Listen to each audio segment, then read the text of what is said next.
Welcome, everybody, to Freelance Writing Direct. I'm your host, Estelle Erasmus, the author of Writing That Gets Noticed, Find Your Voice, Become a Better Storyteller, Get Published, which was named by Poets and Writers a best book for writers.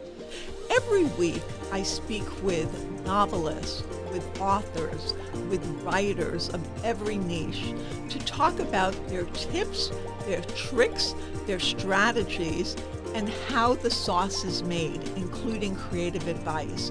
I'll talk about essays and articles and share my own experience from 3 decades of publishing. So join me every week and grow your business and build your craft with Freelance Writing Direct. And don't forget to subscribe, rate, and review on iTunes. And follow along on Substack, where I share special clips for subscribers only at estelleserasmus.substack.com. Welcome, everybody, to this episode of Freelance Writing Direct. I'm your host, Estelle Erasmus, and today I'm so happy to have Heather Sweeney with us. She is the author of Camouflage, How I Emerged from the Shadows of a Military Marriage. And welcome, Heather. Thanks so much for having me, Estelle. I'm thrilled to be here. So I want to tell everyone a little bit about Heather. She's the author of the memoir Camouflage. She writes about divorce, life as a military spouse, parenting, and women's health. And her work has appeared in the New York Times, the Washington Post, HuffPost, Business Insider, Today.com, Newsweek, Good Housekeeping, Healthline, Reader's Digest, and Military.com, among many others. She lives in Virginia with her boyfriend and 2 college-age kids. So great to have you here. I was lucky enough to read an early version of Camouflage. Well, it was an arc. And I was so moved by Heather's story and her execution of it that I was thrilled to write a blurb for it.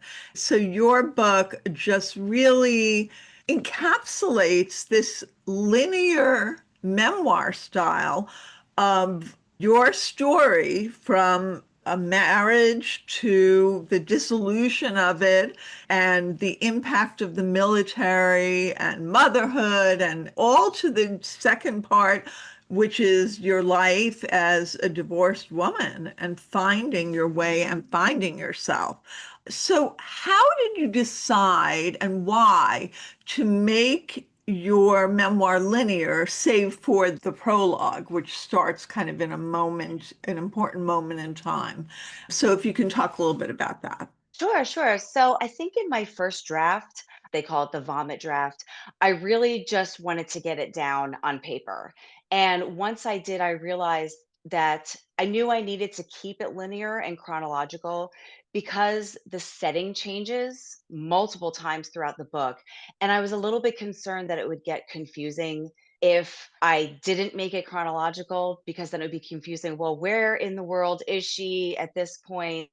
I think I was already throwing out a lot of settings that I needed to keep it chronological. But I did decide to do the prologue later, gosh, probably for the 5th or 6th draft.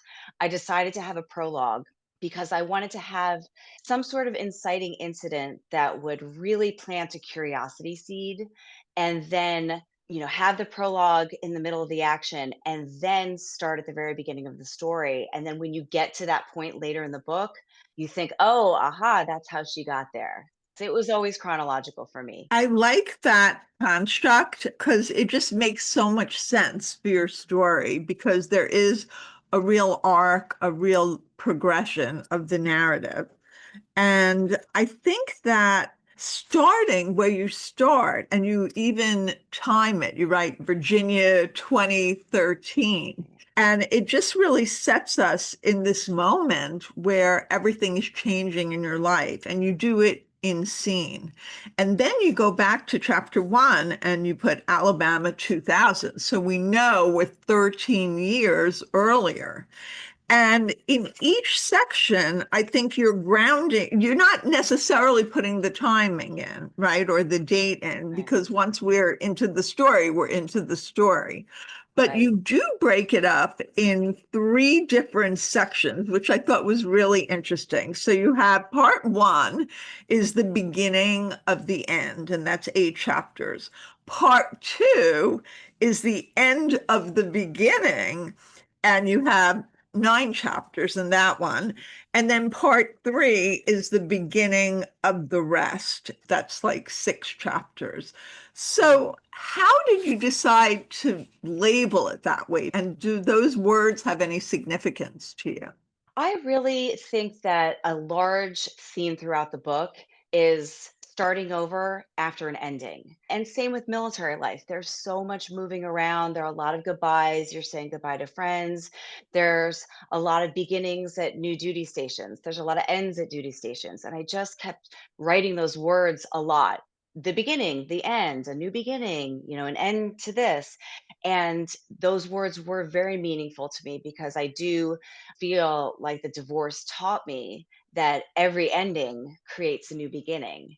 And so after the first couple drafts, I thought I really wanted to break it up into parts just to give readers kind of a chance to take a breather a little bit.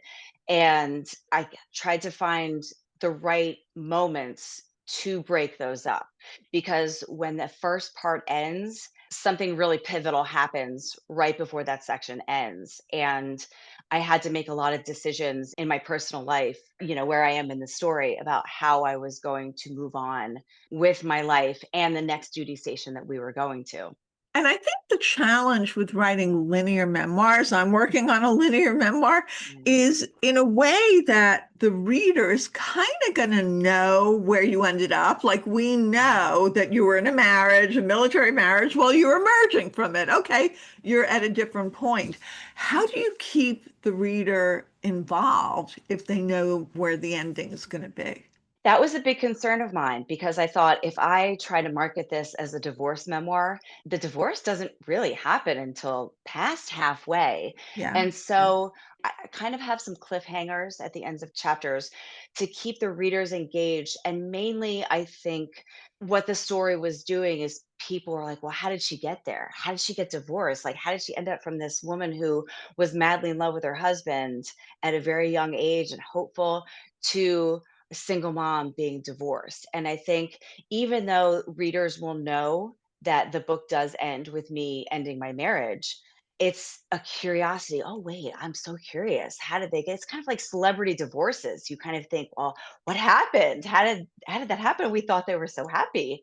So for me, it was more not so much will she or won't she stay in the marriage? Everybody knows that I won't. It was Right. more I need to create a sense of mystery around how I got there.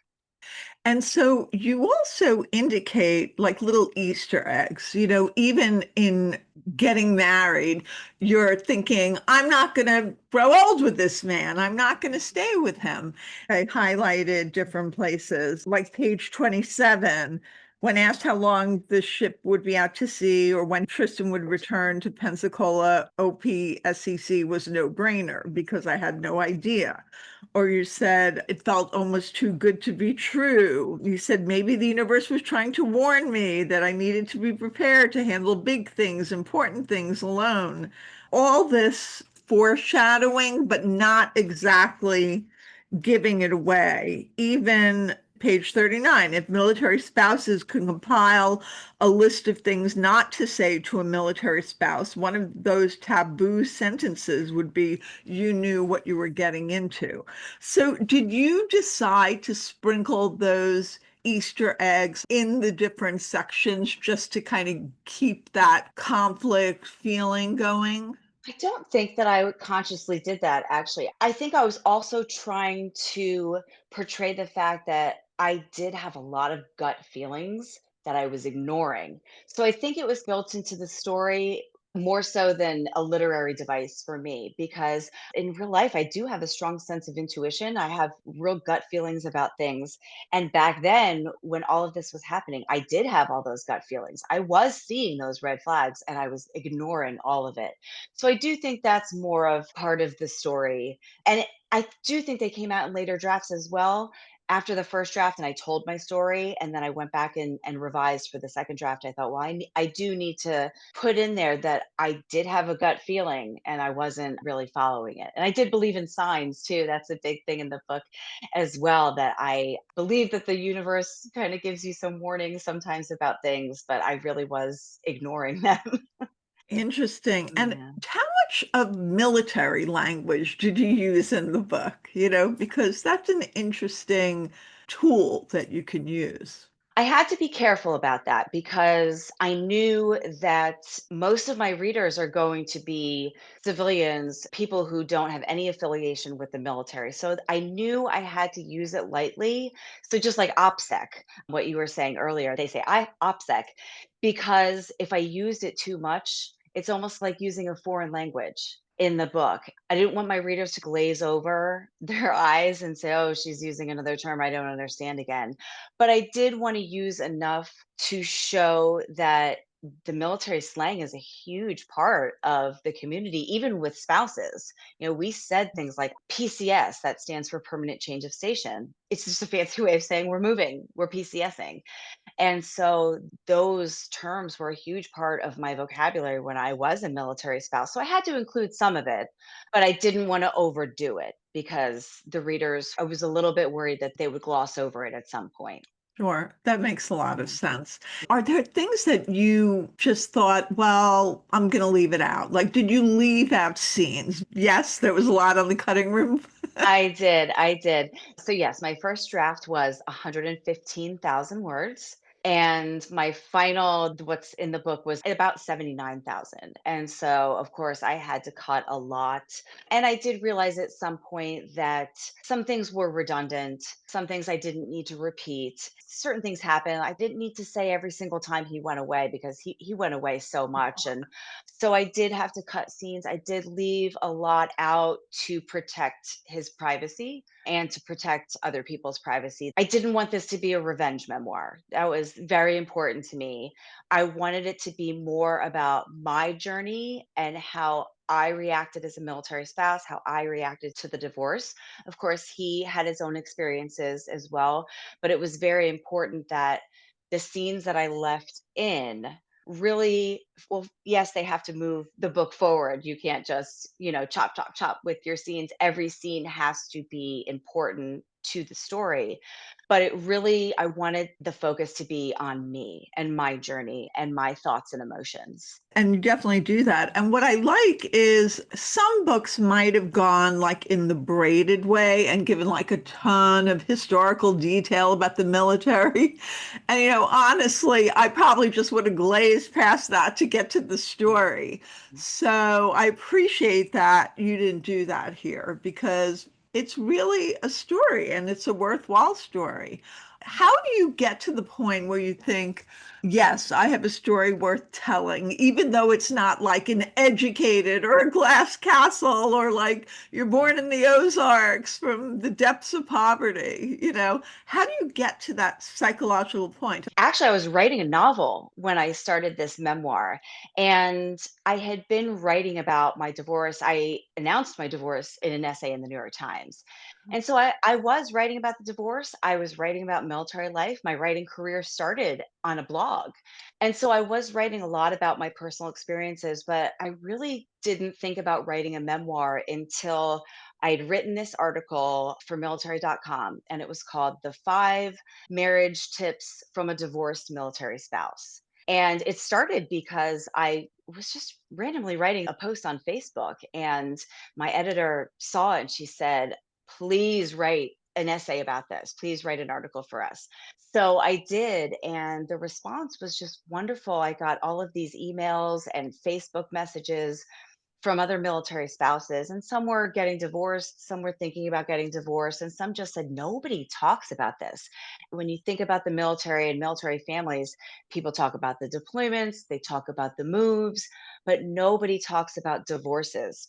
When these women were saying this to me, I started thinking back about my own experience getting a military divorce and all the times I had Googled, personal essays on military divorce. There was nothing. And I did feel, as they say, you feel alone and you want to write the book that you wanted to read when you were going through it. And so when I was getting these emails from women, I thought, I need to write this. And some women actually came right out and said, please write a book about this. And so I thought, well, I'm not sure I have enough material to write a book. Like you were saying, maybe I should have braided more military history or even done a more prescriptive memoir that had some self help tips in there. But I went back to all of my journals. So as I was writing my first draft, I was simultaneously reading through 20 years of journals that I kept. And I was halfway and thought, oh boy, this is going to be really long. And it was. And so once I realized I had a personal story that could be an entire memoir just in and of itself, I knew that I was going to pursue publication. And I think you said that your ex-husband knows that you wrote a book, but he's far away now, right? Yes, he doesn't live nearby. I don't see him a lot. My kids are 18 and 21, so custody. You have to co-parent, so we talk and we have a very cordial relationship now, but Yeah.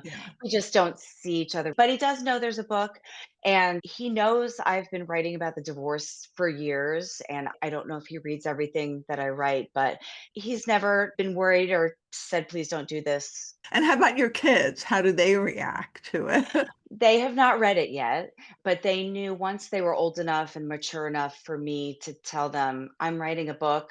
I'm changing everybody's names to protect privacy a little bit more. They were both very supportive. They've read some of it, and I haven't really gotten a reaction from my son. He's the 21-year-old. My daughter's 18, and the only reaction she's given me so far is she said, it's made me sad. I'll say, well, what makes you sad about it? She said, just because you were so sad for so long. But I'm not sure she's gotten to, and I keep promising, I'm like, there's a happy ending, I promise. So I don't know if they'll finish the book, but they're very supportive. They both texted me from college, congratulations on my launch day. So they're very Oh, supportive. Yeah, they're sweet. that's wonderful. Yeah. And do they acknowledge like your love of red? I mean, you probably had that for a long time now when Yes. you divorced, you owned the red. Yes, neither of them are big fans of red right now because as I write in the book, I did go through this phase where I just wanted some color in my life. And we moved into an apartment and I bought red towels and red plates and red bed sheets. And, I have a lot of red clothes and red nail polish. And neither of them care for red a lot, but they put up with it. They were good sports. Did you make conscious choices about the beginnings of chapters? And how did you Yes. decide that? Yes, it was definitely in the revision process. As they say, you want to write a memoir that reads like a novel. And I read voraciously both memoir, nonfiction, and fiction. And so I really kind of tweaked it and massaged it. And when I first wrote the book, I had really short chapters. I think I must have had like 50 chapters. And I ended up combining them and that's when when I shortened the number, I can't remember how many chapters I even have, 24-ish, I think. So when I combined them, that was when I thought, well, I wanted to insert some cliffhangers at the end of the previous chapter and then have like a punchy sentence, the rough birthday, that was also I think the first line was an attention grabber as well. So it was more of a conscious effort later on in the later revisions. Yeah, like even to the point of chapter 6 relics. Pretend you actually like each other. Our friend laughed. I didn't think it was funny. In fact, I was overcome with embarrassment. And then you're talking about a New Year's party that you're at Yeah. with him. But again, Yes. it leads you into the scene. So I Mhm. think you do that really effectively with each chapter's Thank beginning, you. starting with a sentence that then leads into the scene. and then everything connects to the next part because it is a linear memoir. And you end with a point of it's like we know you're in the other place, but we don't know the full end to the story because I guess in some ways it's still unfolding. How did you decide to end where you did? I knew that I didn't want to go too much further. This might sound odd. I wanted a happy ending, but I didn't want it to be too happy. The divorced women that I hope will read this book, I want to give them hope, but I don't want to be the person who, I mean, I guess I didn't want to be too braggy and be like, I'm so happy now. And of course, I am happy now. But I just wanted to show that there are so many possibilities after divorce. And I think that might be the last word of the book is possibilities. And I think it shows that I reached a happy place in my life Yeah. and I didn't need to go any further. And I've actually had a lot of feedback from people who know where I am in my life now because the book ends in 2015. And I think I got a lot of feedback from people saying, I'm really glad you ended it there and didn't keep going with the, oh, the second date and the third date. And it just seemed like a good stopping Yeah. point. Yeah, absolutely. And I was just thinking, I don't know, it just flashed in my head while you were talking. Like, if this was a movie, I could see Chloe, I think her last name is pronounced Savini, playing Yes, I know you. exactly who you're talking about. Oh, thank you. I always kind of had Reese Witherspoon in mind. Oh, But Reese. he's Yeah. my favorite. But no, I will take anybody if someone wants to give me a movie. If they did a movie, they might make your ex to be more villainous. And I've had a lot of people ask me why I wasn't more harsh. And I do wonder if, again, throwing it out into the universe to manifest, I'd love to have a movie or a Netflix series. I hope that they don't make him more villainous because it's just not what should be the focus Yeah. of the book. But yeah, that would be interesting to see what they would do with his character. And even, in movies, they do like these vignettes, when there's some big transformation happening. And I could even imagine that part where you're getting the new furniture and the new bed and changing your clothes and cutting your hair, that Yeah. as a vignette, because you don't Yeah. have to have a voiceover or talking during it. So I just kind of Right. Right. imagined that, visualized it. Yeah.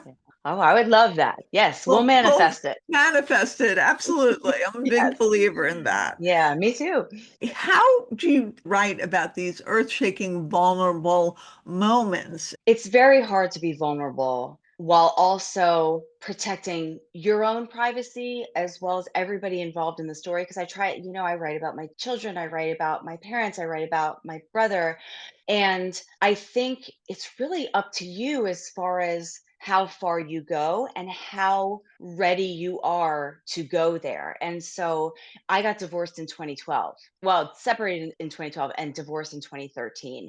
And when I first started writing, I did journal a lot. And looking back on those journals, I'm glad that I got it out of my system. I'm glad that I documented everything because I couldn't have written the book without those journals. My memory just isn't that great. But I was not ready. And I'm so glad that I didn't publish a single word of anything in those early journals because it was raw and it was ugly and it was bitter and it was resentful. And by the time I was ready to tell my story, and I didn't start writing it, it was about 2018 when I started taking notes for it. And it was 2021 when I finished the first draft. So by that time, there was enough time and space and perspective from the events that I realized I really did learn from it because, after divorce, it's like, well, I didn't learn anything from this. I just, I'm transitioning into a new life and it's hard and I'm tired. But I think being vulnerable is really up to the individual. You have to decide what you're ready. And also, you have to be ready to go on podcasts and talk about these things. And if it's something that you think that you're going to get too emotional about and that you can't talk about it and it's going to upset you all over again, you might not be ready for it, or you might be telling too much. And so, of course, there are things that I left out. You need to draw a line somewhere. And I think it was in Maggie Smith's memoir, You Could Make This Place Beautiful. She says, this isn't a tell all. I think she calls it a tell some, because you don't tell everything in a memoir. That would be too much. That's an autobiography. And Yes. you have to pick and choose what you're ready to share, what you're ready to share about other people. And so it really is an individual decision. And there was a lot that I took out, there was a lot that I left out. But I'm very happy with everything that I left in. And I am far enough removed that if I had had to go on podcasts after writing the first draft, I would probably get a lot more emotional than I am now. You have to get to a point where you're ready to talk about it. I always tell my students it's not about rage on the page. And if you're unleashing something into the world, you have to be prepared for the world to react back to you. So Absolutely. it's so important that you had that distance, you had that ability to assess and kind of put it together. So this memoir is a lot of you becoming who you are back then when it was done, when the divorce was over, when you found yourself, you ended in 2015 approximately. Is there another becoming for you that's happening that maybe you'll write about it, maybe you'll do an essay about it, who knows? But is there something? I'm hoping to become a fiction writer. I think I would love to transition to fiction. I'm not sure I have another memoir in me. I love fiction. I love reading fiction. And I think, like we were talking earlier about trying to write a memoir that reads like a novel, makes me really want to write a novel. So I think I'd like to become a novelist and maybe write some short stories. As far as my personal life, I just became an empty nester, which has been very interesting. My boyfriend and I are empty nesters, which is fun. But as far as writing another memoir, I'm not quite sure. It's almost silly to say I kind of like that I don't have these huge life events that I could even write a memoir about at this point, because I did have so much go on in my life with military life and then the divorce. And it's kind of nice to have a little bit more normalcy. So I'm not sure if I'm becoming, middle age has been a great becoming. I'm trying to figure out who I am in middle age, but yeah, I hope to become a novelist. We'll see how that goes. That's wonderful. That's great. Yeah. I am like a year, maybe 2 years away from the empty nest thing. My daughter's Yeah. 16. So, Mhm. yeah, you'll have to tell me how that's going. Absolutely. Well, it's interesting. The kids do come home. They're only a few hours away. They're both at the same university, and so they're a few hours away. So we see them a lot anyway, but it's just a little bit different. It's Yes. nice, having some alone time with a partner. Yeah, you have your space. And first of all, you mentioned Maggie Smith. She's been a guest on the program, Love talking her. Love about her her. wonderful memoir. Mhm. And a lot of people have also talked about if they write a memoir and they're writing novels, because I used to think that a novelist made everything up, but actually you could take your own life experiences, even the stuff that maybe you didn't want to put in the memoir, and you could fictionalize it for the novel. So you're still bringing everything that you are to the process, and it kind of gives Yeah. more freedom in a way, I think. It does, and that's so true, and I will say that, as I said, I cut a lot of words, but I kept everything. Nothing is gone, and so I have felt, because a lot of people have asked me if I ever thought about writing this memoir as a novel, and sometimes I did, yes, but I do think that the novel that I will be working on will include a lot of content that I did take out of the memoir. And that's another piece of advice I always give to other writers. It is so hard to cut your darlings, but never delete them forever. I actually have a Google Doc, and it's just scraps. It's literally called Scraps from Memoir. And so I could just go back, tap into that. And then you have kind of a basis for a scene. And then you could have some creative license and fictionalize it. So, because I'm a little worried I'm not creative enough to make up all sorts of stuff. So I do plan to use some of the Yeah. cuts from the memoir. Yeah, use it as your base, your grounding, and then go from there. And so, what do you want most to happen, aside from a movie, from the book being out there in the world? I can't believe all those Post-it notes. I just absolutely love that. You really did read the book with such care. We always say as memoirists, we want to help other people feel less alone. And I have been hearing a lot of feedback from military spouses who are saying, oh my gosh, the same thing happened to me and I felt the same way. And a lot of divorced women are reaching out to me and saying, oh my gosh, thank you for saying that. I thought I was the only person who felt that. So thank you for verbalizing that. I kind of feel a little bit better and more normal now.